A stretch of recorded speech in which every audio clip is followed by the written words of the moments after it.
안녕하세요. 122회 정보관리기술사 김지환입니다. 125회 컴퓨터 시스템 응용 기술사 1교시 기출풀이를 진행하겠습니다. 예비기술사님들께 조금이라도 도움이 되면 좋겠습니다. 이번 컴퓨터 시스템 응용 기술사 1교시는 저번 회차보다 상당히 컴시응답게 문제가 출제가 된 것 같습니다. 물론 신토픽도 있지만 올드 토픽들도 꽤 보여서 올드 토픽들도 같이 준비하신 분들께는 좋은 결과가 있지 않을까 예상을 해봅니다. 1번 문제부터 보도록 하겠습니다. 1번 문제는 802.11AX와 IEEE 802.11B2를 비교하는 문제입니다. 비교하라고 문제에서 아예 명시가 되어 있기 때문에 비교 템플릿으로 답안을 작성을 하셔야 합니다. 문제에 충실하게 802.11AX와 802.11B2를 단순 비교하셔도 좋습니다. 다만 차별화를 위해서 무엇을 작성하면 플러스 알파를 받을 수 있을지도 고민을 한번 해보셔야 합니다. 802.11AX와 802.11B는 발전 단계상으로 802.11AX가 와이파이 6 그리고 802.11B가 와이파이 7 버전으로 발전이 되었습니다. 고밀도 단말 및 고밀도 AP 환경에서 사용자의 경험을 증대하기 위해 802.11AX 표준이 정의가 되었고 그 이후에 고화질 영상에 대한 스트리밍, 그리고 실시간 어플리케이션 구동, AR, VR 무선 전송 지원을 위한 사용자 요구가 늘어나고 그리고 기술적인 요구가 발생함에 따라서 802.11B 표준이 정의가 되었습니다. 이런 관계성을 먼저 보여주시고 답안을 작성하시면 작성자가 해당 토픽에 대해 이해도가 높다고 채점관에게 어필할 수 있는 포인트라고 생각을 합니다.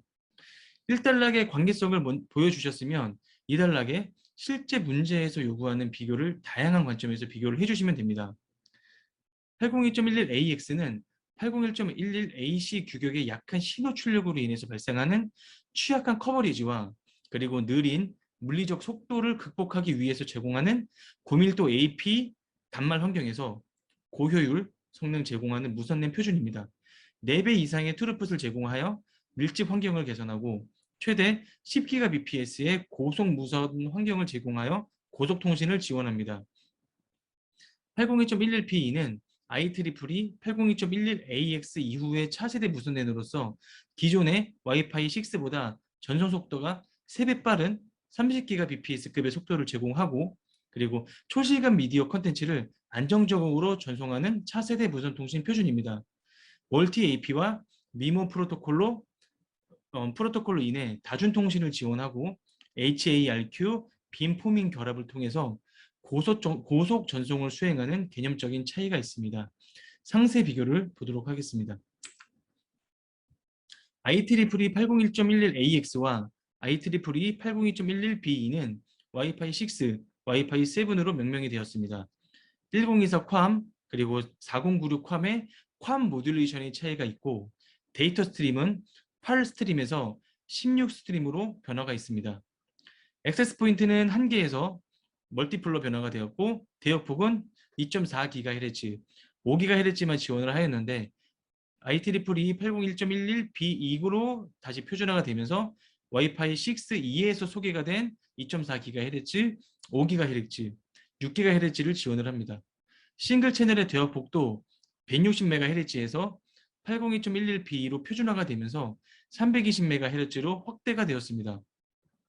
각 표준에 대한 이해와 더불어 기술 발전 방향에 대한 표현을 하시고 상세한 비교를 통해 명확한 차이점을 보여주시면 좋은 답안이 될 것 같습니다. 두 번째 문제는 엣지 컴퓨팅입니다. 엣지 컴퓨팅의 지속적인 성장과 그리고 엣지 컴퓨팅의 지속적인 도입 사례가 증가를 함에 따라서 출제가 되었을 것 같습니다. 엣지 컴퓨팅은 중앙 집중식 데이터 처리 웨어하우스가 아닌 데이터가 생성되는 네트워크의 엣지와 가까운 곳에서 데이터를 처리하는 분산된 개방형 IT 아키텍처입니다.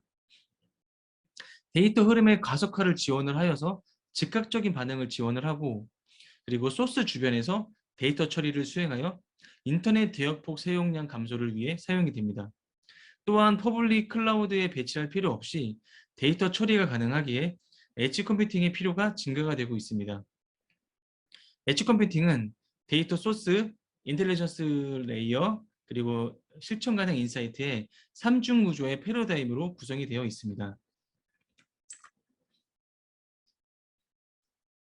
데이터 소스로는 데이터를 생성할 수 있는 스마트 디바이스, 그리고 하드웨어 기능을 이용하여 앱 데이터를 생성하는 어플리케이션, 그리고 생성되는 데이터를 실시간으로 처리 가능한 데이터인 패스트 데이터, 그리고 5G, 와이파이 등 고속 데이터 전송 및 저지연 달성을 위한 고속의 네트워크가 필요합니다. 인텔리전스 레이어에서는 수집된 정보를 1차적으로 분석 및 판단하고 지도, 강화학습, 비지도 학습 등으로 분석하는 머신러닝이 있습니다.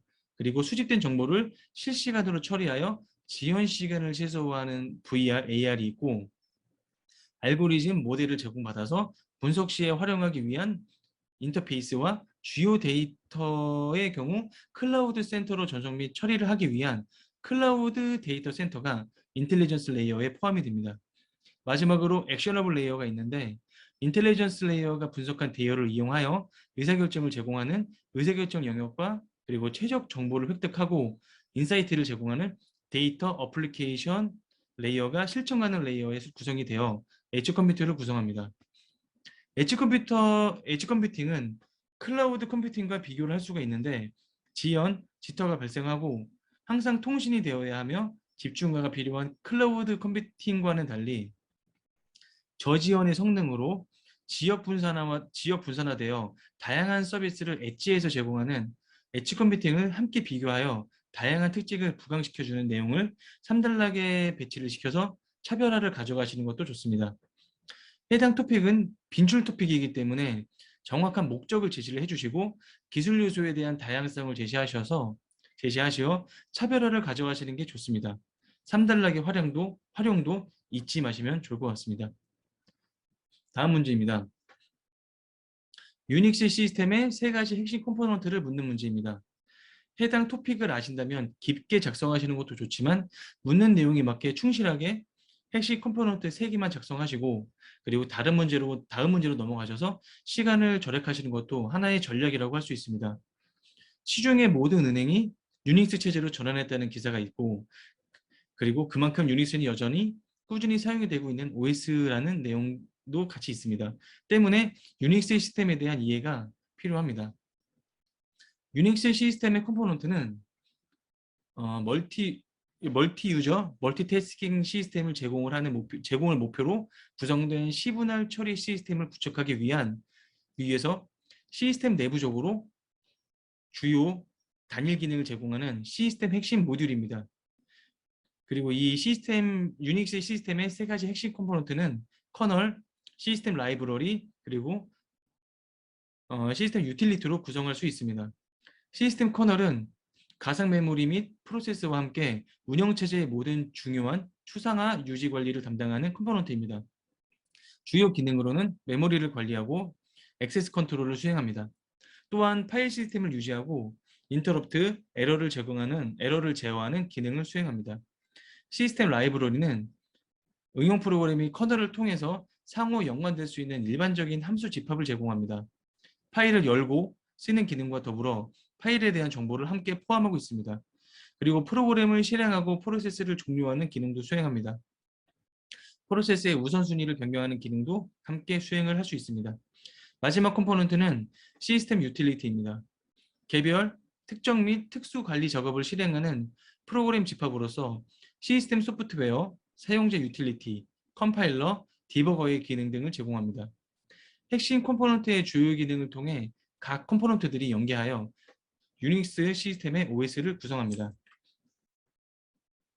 답안 작성 시 묻는 내용에 대해 명확하게 제시를 하시고 기능까지 추가로 제시를 하시어 차별화를 가져가시면 좋을 것 같습니다. 간략하고 명확하게 작성하시되 시간을 절약하는 것도 좋은 방법입니다. 네, 4번 문제는 D램과 SRAM입니다. 아까 1번 문제에서 비교하라는 그 아예 문제에 명시가 되어 있던 것과 달리 D램과 SRAM을 각각 설명하라는 그런 문제입니다. 반도체 메모리 활용이 증가가 되고 있고, 그리고 DDR SD램이 123회 응용에 출제가 되면서 연관 토픽으로 출제가 된 것 같습니다. 램은 순서대로 접근하는 것이 아니라 접근하고 싶은 곳에 바로 접근할 수 있는 기억 장치를 말합니다. 문제에서 제시된 D램과 SRAM도 비교 문제가 아닌 각각 설명하는 문제임을 잊지 마시고 답안을 작성을 하시면 좋을 것 같습니다. 램은 크게 D램과 S램으로 구분을 할 수가 있습니다. D램은 한 셀당 한 개의 트랜지스터와 한 개의 커패시터로 이루어져서 전원이 꺼지면 기억된 내용이 유실되는 휘발성 메모리입니다. S램은 6개의 트랜지스터로 이루어져 있으며 중앙에 4개의 트랜지스터는 인버터 2개가 붙은 플립플롭 구조를 갖는 전원이 공급되는 동안에만 저장된 내용을 기억하는 그런 메모리입니다. 각각의 상세한 내용을 보겠습니다. D램은 아까 말씀드린 것처럼 한 개의 트랜지스터와 한 개의 커패시터로 구성이 되어 있습니다. 주기적인 리플레시를 통해서 커패시터에 쌓인 전하를 유지시켜서 기억된 내용을 유지하는 그런 동작 원리로 구성이 되고 있고요. 커패시터로 구성이 되어 있는 구조적인 특징을 가지고 있습니다. 유형으로는 FPMDR 램 그리고 죄송합니다. FPM D램, EDO D램, BDO D램, SD램으로 유형이 나눠져 있고요. 그리고 독적 메모리라는 특징과 주기적으로 재충전되어야 기억된 내용을 유지한다는 특징, 그리고 회로가 비교적 간단하지만 간단해서 가격이 저렴하다는 특징이 있습니다. S램은 6개의 트랜지스터로 구성이 되어 있습니다. 인버터를 통한 신호 0, 1을 반복적으로 유지를 하여서 플립플롭의 형태로 데이터를 기억을 하는 형식입니다. 유형으로는 AS램 그리고 SBS램으로 유형이 나눠질 수 있습니다. 특징으로는 정적 메모리로서 전원이 공급되는 동안은 기록이 유지되어 재충전이 불필요한 메모리이고 빠른 접근 속도를 제공하고 대신에 이제 구조가 복잡하지만 소비 전력이 많이 필요하여 비싼 그 메모리라고 보시면 될 것 같습니다. 각각 설명은 이제 되었으니 상세 비교를 3단락에 작성을 하시어 차별화된 답안을 작성을 하시는 것이 좋겠습니다. D램은 메인 메모리에 주로 사용이 됩니다. 속도가 느리지만 대용량이 허용이 되고 가격이 싸기 때문에 주로 메인 메모리로 활용이 됩니다. S램은 캐시 메모리로 주로 사용이 됩니다. 속도가 빠른 장점이 있지만 용량이 적고 비싸다는 이유로 캐시 메모리의 용도로 주로 사용이 되고 있습니다. 비교 문제가 아닌 각각 설명하는 문제이기 때문에 D램과 S램에 대하여 각각 설명을 하시고 3단락을 작성을 하시면 좋을 것 같습니다. 올드 토픽도 다시 한번 꼭 다시 보시기를 권장을 드리고 싶습니다. 다음 5분 문제는 쉘코드입니다. 쉘코드는 기본적으로 어셈블리 언어로 작성된 시스템의 특정 명령을 실행하도록 하는 기기어 코드를 뜻합니다. 보안 측면에서는 작은 크기의 코드로 소프트웨어 취약점을 이용하여 내용부에 직접 이제 명령어를 입력을 하여 공격을 하는 그런 기기어 코드로도 사용이 됩니다. 특징은 버퍼 오버플로우나 포맷 스트링 공격에서 리턴 어드레스를 이용하는 방식으로 취약점 공격을 수행하는 그런 취약점 공격적인 특징이 있습니다. 그리고 그 공격을 위해서는 범용 레지스터를 활용을 합니다. 그리고 셀 실행을 위해서는 기계어를 활용하기 위해서 1:1 대응이 가능한 어셈블리어 언어를 사용한다는 특징도 있습니다. 쉘코드는 크게 접근 권한을 통한 로컬 쉘코드와 원격에서 접근을 하는 리모트 쉘코드로 구분을 할 수가 있습니다.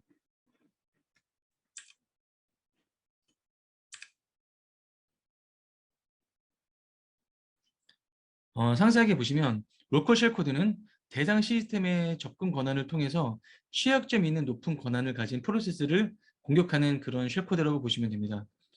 아까 말씀드린 것처럼 리모트 쉘코드는 원격지에서 이제 공격을 하는 것을 뜻한데 세부적으로 리버스 쉘코드와 바인드 쉘코드 그리고 다운로드 앤 익스큐트 쉘코드로 분류를 할 수 있습니다. 리모트 쉘코드는 공격자가 네트워크상의 다른 대상 시스템이 있는 취약점 있는 프로세스를 공격하는 공격 기법입니다. 그리고 리버스 쉘코드는 목표 시스템으로부터 공격자에게 연결을 요청하도록 만드는 그런 공격 기법이라고 보시면 되고요. 그리고 목표 시스템의 특정 포트를 바인드하여서 공격자가 대상 시스템에 연결을 하는 바인드 쉘코드가 있습니다. 그리고 쉘 코드가 직접 쉘을 실행하진 않지만 외부의 네트워크로부터 악성 코드를 다운로드해서 실행하는 다운로드 앤 익스큐트 쉘 코드도 있습니다. 쉘 코드로 인해서 취약점에 대한 공격이 발생 가능하기에 공격에 대한 대응 방안의 수립이 요구가 됩니다. 쉘 코드에 대해서 이제 기본 정보 작성과 더불어 보안 측면에서 접근하셔서 작성하시면 차별화된 답안 작성이 가능할 것 같습니다. 마찬가지로 간결하게 작성하시고 시간 절약을 하시면 그런 전략으로 접근하시는 것도 좋을 것 같습니다. 다음은 레이드 제로 플러스 1과 1 플러스 제로에 대한 문제입니다. 기출 레이드 0, 1, 5, 6에 대한 연관 출제에 대한 이제 문제로 출제가 된 것 같고요. 레이드 0 플러스 1과 1 플러스 제로는 스트라이핑과 미러링의 혼합 레이드라고 보시면 됩니다. 레이드 0 플러스 1은 스트라이핑한 디스크 두 개를 서로 미러링하여서 속도 향상과 복사본 생성이라는 두 가지 목적을 동시에 구현할 수 있는 디스크 백업 기법입니다. 레이드 1 플러스 제로는 각각 미러링한 디스크를 스트라이핑하여 한 디스크의 장애 시 데이터 무결성을 유지를 하면서 모든 데이터를 다른 미러에 제공하는 디스크 백업 기법입니다. 일단 데이터 레이드 0 플러스 1과 1 플러스 제로를 설명드리기 앞서 배경 기술에 대해서 이제 먼저 알고 가시는 게 좋을 것 같습니다. 배경 기술로는 스트라이핑과 미러링이 있는데, 스트라이핑은 두 개 이상의 디스크를 병렬로 연결을 해서 하나의 디스크처럼 이용하는 기술입니다. 디스크 접근 속도를 위해서 처리가 지연되는 동안에 다른 디스크에 저장할 수 있도록 고안된 기술이고요. 미러링은 두 개 이상의 디스크를 병렬로 연결을 해서 똑같은 복사본을 생성하는 기술입니다. 물리적인 에러가 발생할 시에 하드디스크만 교체하는 것으로 문제를 해결할 수 있는 그런 기법이라고 보시면 됩니다. 레이드 0 플러스 1과 1 플러스 제로에 대해서 상세하게 설명을 드리도록 하겠습니다. 레이드 0 플러스 1은 아까 말씀드린 것처럼 스트레이핑한 디스크를 미러링하는 방식입니다. 최소 4개 이상의 디스크가 필요하고, 안전성 측면에서는 디스크 장애 시에 전체 중지가 발생해서 안전성 측면에서는 약간 떨어지는 부분이 있고, 그리고 복구도 디스크 장애 시에 전체 복구가 필요하다는 그런 단점이 있습니다.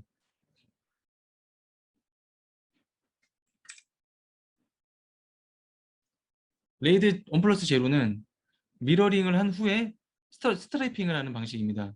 이 또한 최소 디스크는 4개고 용량도 레이드 0 플러스 1과 동일한 용량으로 설정이 가능합니다. 하지만 이제 차이점은 안전성과 복구에 대한 차이점이 있는데, 안전성 측면에서는 디스크가 장애가 발생을 하여도 시스템 운영이 가능하다는 안전성이 있고, 그리고 손실된 데이터만 복원이 가능하다는 그런 복구에 대한 차이점이 있습니다. 4개 이상의 디스크를 2개씩 미러링한 후에 구성된 레이드를 스트래핑하여 1 플러스 제로를 구성한다고 보시면 됩니다. 최소 디스크 수, 처리 속도, 그리고 처리 용량은 레이드 1 플러스 제로와 0 플러스 0 모두 동일합니다. 다만 이제 구성 방식과 안정성 그리고 복구에 대한 차이점이 존재하기 때문에 이 부분을 강조하셔서 답안을 작성하시면 좋을 것 같습니다. 네, 다음은 라이다와 레이더에 대한 문제입니다. 자율주행 자동차 발전 및 사용 센서에 대한 확인을 하고자 하는 문제고, 라이다는 빛을 통한 감지 및 거리 측정의 약자로 여러 적외선 광펄스를 사용하여서 차량 환경에 제약 없이 물체의 거리와 속도를 측정하는 기술입니다. 레이더는 무선 감지 및 거리 측정의 약자로서 라디오파를 사용하여 특정 주파수에서 감지 신호를 보내고, 이를 수신하여서 주파수 신호 변화에 의한 결과를 계산을 통해 장애물에 대한 위치 및 이동 속도를 판단하는 측정 기술입니다. 네, 라이다와 레이다에서 상세하게 좀 보도록 하겠습니다. 라이다 같은 경우는 소스, 옵틱, 디텍터로 구성이 되어 있습니다. 광학계로부터 균일한 레이저 빔을 발광을 하는 소스, 그리고 소스와 디텍터 간 시야각 및 해상도를 확보하는 옵틱, 그리고 반사되어서 들어오는 레이저의 점, 군을 인식하는 디텍터로 구성이 되어 있습니다. 네, 기술 요소로는 변조 방식, 구성 기술, 그리고 동작 기술로 나눌 수가 있는데요. 변조 방식은 TOF 방식이 있고 PS 방식이 있습니다. 레이저 펄스가 물체에 반사되어 수신기에 도착하는 시간을 측정하는 TOF 방식과 특정 주파수 레이저가 물체에 반사되어 물체에 반사되는 신호 위상 변화를 측정하는 PS 방식이 있습니다. 구성 기술로는 360도 회전하는 회전체 내에 레이저를 탑재를 하는 회전형과 그리고 수감보 픽셀을 다수 배치하여서 3000 고해상도 영상을 습득하는 어레이형, 그리고 3000 특정 픽셀에 의해서 3000 영상을 획득하는 STUD 방식이 있습니다. 그리고 동작 기술로는 레만, 다이알, 기타 등등의 이제 동작 기술이 있으니 한번 읽어보시면 좋을 것 같습니다. 다음은 레이더에 대한 설명입니다. 구성 요소로는 안테나 유닛, 트랜스시버 유닛, 그리고 프로세싱 유닛, 디스플레이 유닛, 컨트롤 유닛으로 분류가 될 수 있습니다. 파장을 방출하는 안테나와 안테나를 회전시키는 모터 기술인 안테나 유닛, 그리고 장치의 라디오 파동을 발생시키고 그리고 신호 처리를 수행하는 트랜스시버 유닛, 그리고 레이더 구성 요소 및 외부 장치에 대한 신호 처리를 하는 프로세싱 유닛, 레이더 화면 및 연결된 센서를 통한 데이터를 표시하는 디스플레이 유닛, 그리고 레이더의 동작 및 방출 주파수에 대한 통제를 수행을 하는 컨트롤 유닛으로 구성이 되어 있습니다. 기술 요소로는 펄스 레이더와 연속파 레이더가 있습니다. 3단락에서는 2단락에서 각각 설명한 라이더와 레이더에 대해서 비교를 해주시면 좋을 것 같습니다. 라이더는 감지 파원이 레이저이고 레이더는 감지 파원이 무선 주파수입니다. 그리고 라이더는 적외선, 가시광선에 가까운 이제 레이저를 사용을 하고 레이더는 마이크로파, 밀리미터파 대역의 무선 주파수를 사용한다는 차이점이 있습니다. 가시적으로는 이제 어느 정도 식별이 가능한 라이더와 레이더는 가시적으로 식별이 불가능하다는 차이점도 있습니다. 해당 두 개의 기술에 대해서 명확한 차이점을 제시하셔서 차별화를 가져가시는 것도 좋을 것 같습니다.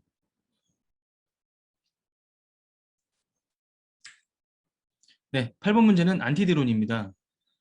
무인 비행체 기술 발전에 따른 악용 사례가 증가를 함에 따라서 그에 대한 대응 방안이 수립 필요하고 그 대응 방안 중에 하나인 안티드론으로 문제가 출제가 되었습니다. 안티드론은 무인 비행체의 접근을 탐지하는 무인 비행체 탐지 기술과 무인 비행체의 비행을 무력화시키는 기술이 융합된 그런 시스템이라고 보시면 됩니다.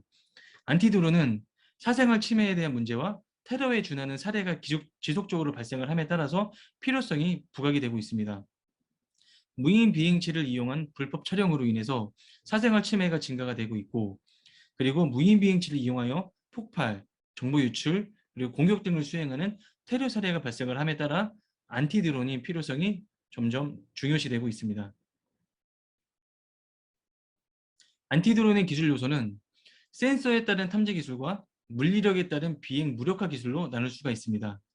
그 전에 앞서 안티드론은 드론에 대한 탐지, 그리고 드론 식별, 드론 무력화의 절차로 안티드론 시스템이 구축이 된다는 부분도 같이 기억해 주시면 좋을 것 같습니다. 센서에 따른 탐지 기술로는 음향 탐지, 방향 탐지, 영상 센서, 그리고 레이더 센서가 있습니다. 프로펠러 회전으로 인한 소음 기반의 드론을 탐지하는 음향 탐지 기술이 있고 주로 사용되는 2.4, 5.8GHz의 RF 신호의 방향과 위치를 탐지하는 방향 탐지 기법이 있습니다. 그리고 가시광선 영역과 열화상 영역의 영상 정보를 활용을 해서 영상 센서를 통해 드론을 탐지하는 탐지 기법이 있고 그리고 특정 대역의 RF 신호를 송출하여서 반사되는 신호를 수신하는 레이더 센서 또한 드론을 탐지하는 기법이라고 보시면 될 것 같습니다. 물리력에 따른 비행 무력화 기술도 있습니다. 조정 신호인 ISM 2.4GHz 대역에 방해 전파를 방사하는 전파 교란 기법, 그리고 직접 물리력을 가해서 드론을 파괴하는 파괴 기술이 있습니다. 이렇게 해서 파괴가 되거나 훼손된 드론이 추락할 수가 있기 때문에 추락하는 비행체 및 파편으로 인한 2차 사고를 예방하고자 하기 위해서 포획하는 포획 기술 또한 있으니 이 또한 참고하시면 좋을 것 같습니다.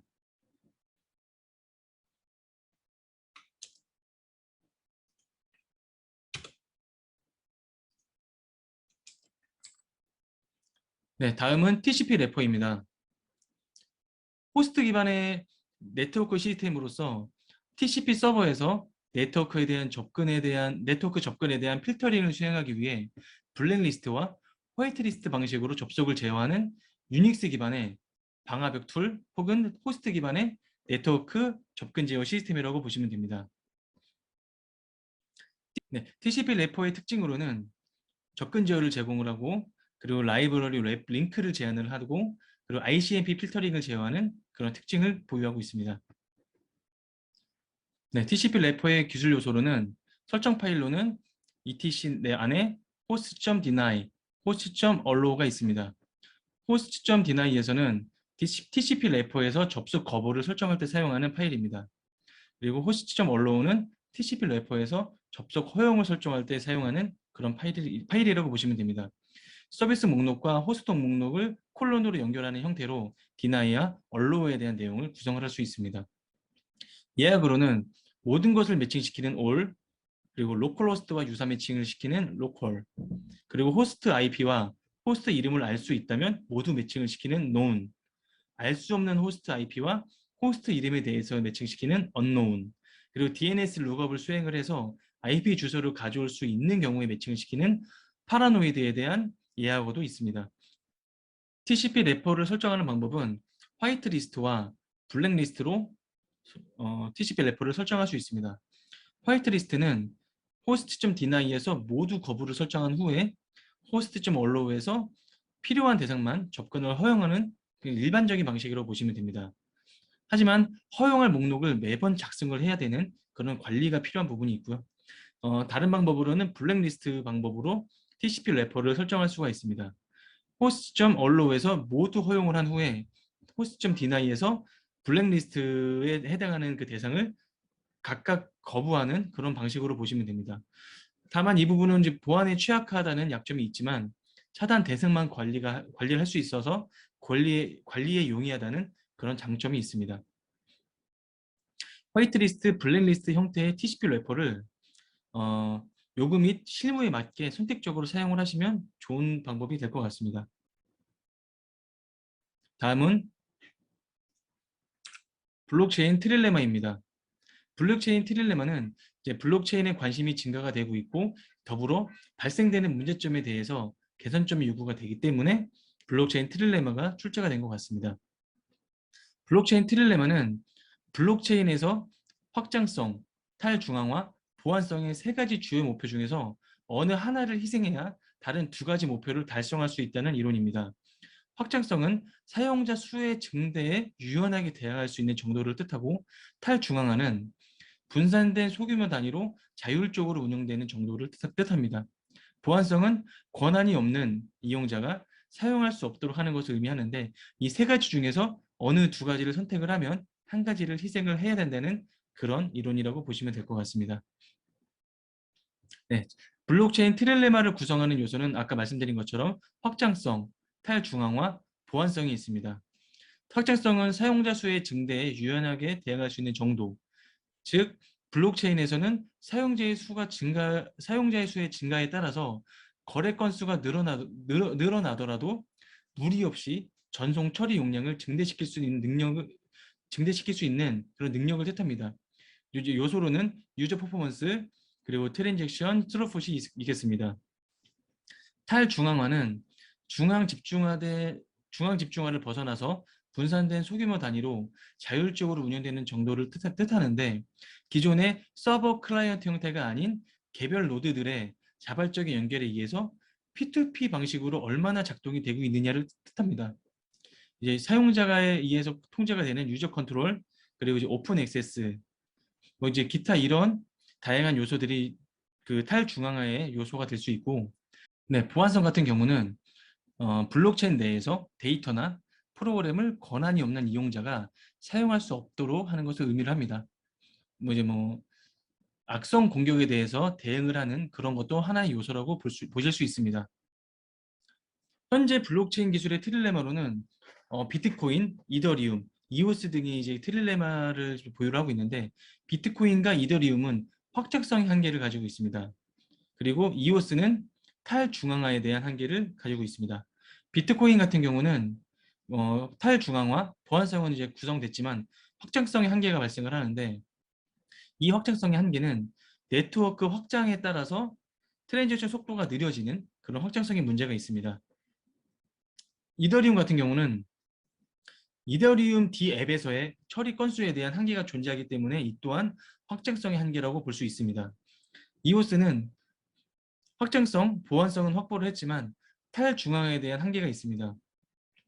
위임 지분 증명 합의 알고리즘을 통해서 탈중앙화의 이제 확장성을 해결하고자 하는데, 그 위임 지분 증명 합의 알고리즘의 특성상 소수의 노드를 통해서 합의가 이루어지기 때문에 탈중앙화에 대한 가치가 저하가 된다는 그런 측면에서 탈중앙화의 한계가 발생이 되고 있습니다. 블록체인은 일반적으로 보안성을 목표로 하기 때문에 보안성 트릴레마를 갖는 블록체인은 찾기가 좀 어려운 게 이 지금 현재 블록체인의 현실입니다. 이제 블록체인 트릴레마에 대한 안 좋은 단점이 나왔으면 이 트릴레마에 대한 대응 방안으로 대응 기술이 제시가 되어야 합니다. 3단락의 대응 기술을 알고 있다면 같이 제시를 해주시면 좀 더 차별화된 답안이 될 것 같고요. 대안 기술로는 알고랜드, 그리고 라이트닝 네트워크, 그리고 연관 기술을 고도화시키는 그런 기법이 있습니다. 보상이 없는 탈중앙화를 도입을 하는 알고랜드와 그리고 키 재조정을 통해서 여러 프라이빗 키를 보유를 함으로써 보안성을 강화시키는 그런 이제 알고랜드 그 블록체인 기법이 있고, 온체인과 오프체인을 같이 결합을 해서 외부에서 발생되는 그 거래를 내부로 다시 유입을 시키는 라이트닝 네트워크도 블록체인 트릴레마의 대안 기술이라고 볼 수 있습니다. 그리고 또한 BPU라고 불리는 블록체인 프로세싱 유닛과 그리고 블록체인 서비스 네트워크를 도입을 함으로써 블록체인에 대한 고도화 기술을 도입을 해 트릴레마를 대응할 수 있는 그런 다양한 기법을 연구 중이고, 이 연구되는 기술을 도입해서 트릴레마에 대한 대응을 수립을 할 수 있다고 생각을 하시면 좋을 것 같습니다.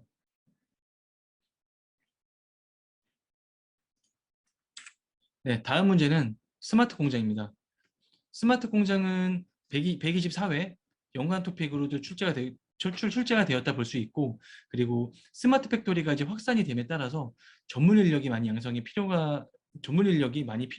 되고 있기 때문에 해당 문제를 출제를 한 것 같습니다.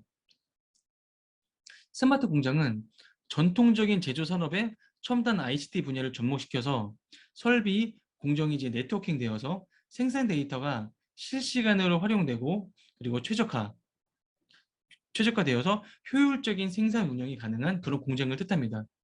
스마트 공장은 5대 요건이 있는데, 맨, 머신, 매트리얼, 메소드, 인바이러먼트로 구성이 된 4M 플러스 1, 1으로 1, 2로 5대 그 하나의 요소로 볼 수 있고, 그 지능화, 그리고 수평 수직적 통합, 엔지니어링 지식 창출, 스마트 시스템과의 연결을 통해서 스마트 공장의 5대 요건을 충족을 해야 스마트 공정이라고 보시면 될 것 같습니다.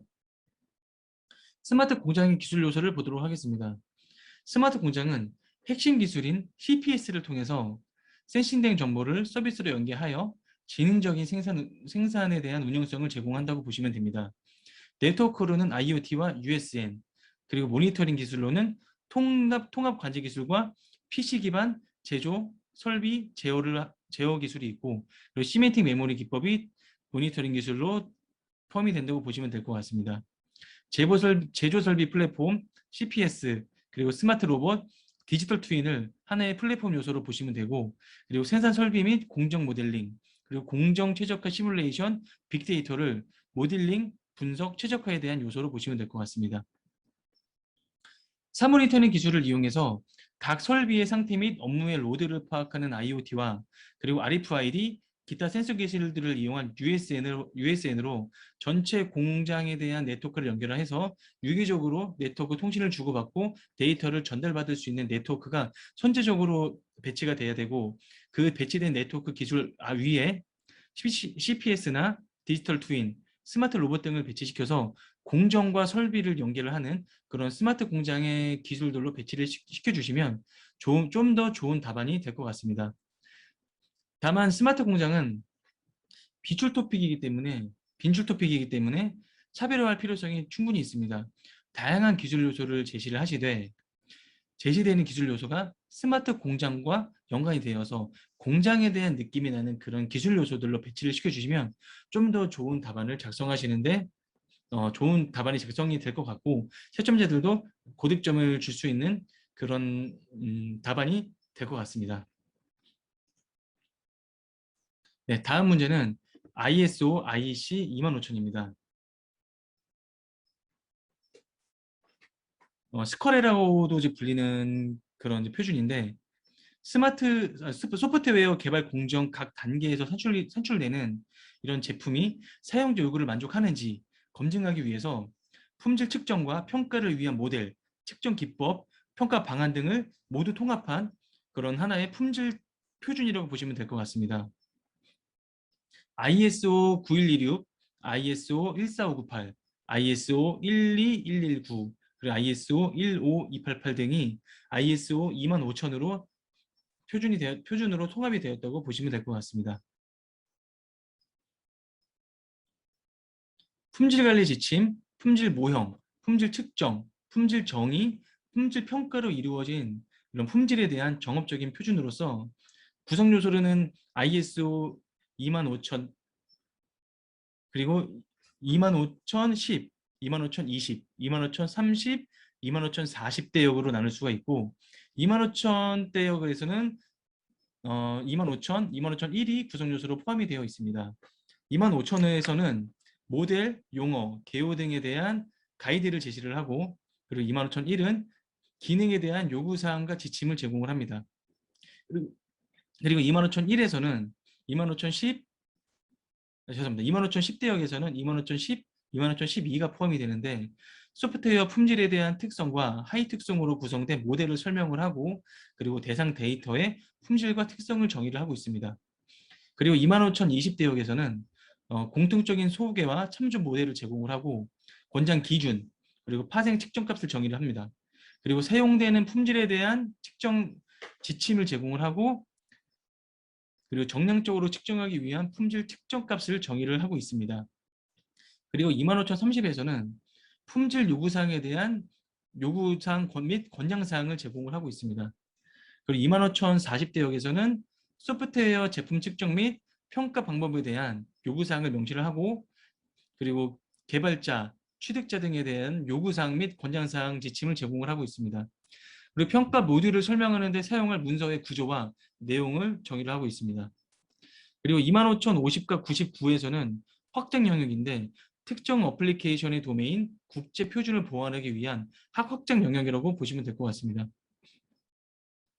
25000의 품질 속성으로는 기능 적합성, 주특성으로는 기능 적합성, 신뢰성, 사용성, 실행 효율성, 유지 보수성, 이식성, 보안성, 호환성이 있습니다. 그리고 각각 주특성에서 또 파생되는 부특성들도 있기 때문에 이 부분도 다 같이 학습을 하셔서 답안에 작성을 하시면 좋은 답안이 될 것 같습니다. 이 표준에 대한 답안을 작성하실 경우에는 이 표준명이 굉장히 중요한 요소라고 보시면 좋을 것 같습니다. 구성이 되는 25000 그 대역의 표준과 근간이 되는 9116, 14598 등의 표준을 이제 제시를 하셔야 되는데 이 표준명 등을 좀 더 이 표준명에 대한 숫자를 좀 더 명확하게 제시해 주시는 게 하나의 좋은 포인트라고 보시면 좋을 것 같습니다. 다음 문제는 디바이스 DNA입니다. IoT, 센서, 이런 기타 디바이스가 증가됨에 따라서 디바이스에 대한 신원 확인이 요구됨에 따라 출제된 문제입니다. 이 디바이스 DNA는 디바이스의 하드웨어적, 행동적인 특징을 자동화된 장치로 추출, 저장하여 물리적 복제 방지 기능을 통해 디바이스의 신원을 확인하는 기술입니다. 이 디바이스 DNA의 특징은 유일성, 보안성이라고 볼 수 있습니다. 미세한 구조 차이 등을 통해서 물리적인 복제가 불가능한 유일한 값을 식별하는 유일성, 그리고 비위발성 메모리 등의 저장할 필요 없이 유출 등의 보안 위협에 안전한 보안성이 중요한 특징이라고 보시면 좋을 것 같습니다. 디바이스 DNA는 하드웨어적인 특성과 그리고 행동적인 특성으로 기반으로 유일하게 식별할 수 있는 DNA의 성향을 추출을 해서 기기에 하나의 DNA를 입힌다고 보시면 좋을 것 같습니다. 디바이스 DNA의 기술 요소로는 하드웨어의 특성, 그리고 행동적인 특성, 그리고 일반적인 특성으로 분류를 할 수 있습니다. 디바이스 DNA의 기술 요소로는 하드웨어적인 특성, 그리고 행동적인 특성, 그리고 일반적인 특성으로 분류를 할 수가 있습니다. 하드웨어적인 특성으로는 칩 DNA 기반으로 마이크로 컨트롤러 유닛을 통한 MCU가 기술 요소가 될 수가 있고, 그리고 SRAM, DRAM 퍼프를 통한 디바이스 DNA를 구축을 통해 메모리 기반의 하드웨어적인 특성을 구축을 할 수가 있습니다. 이 또한 이미지 센서를 이용하는 이미지 센서 PRNU, 그리고 가속도 자이로스코프를 이용한 익스터널 센싱 데이터 등이 하드웨어적인 특성의 디바이스 DNA가 될 수 있습니다.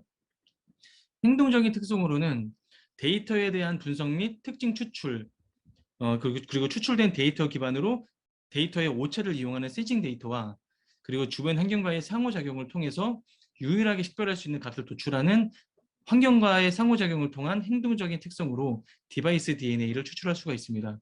또한 물리적으로, 인위적으로 사용자 및 그 시스템 개발자 등이 고유 번호를 부여하는 시리얼 넘버 또한 일반적인 특성이라고 보실 수 있습니다.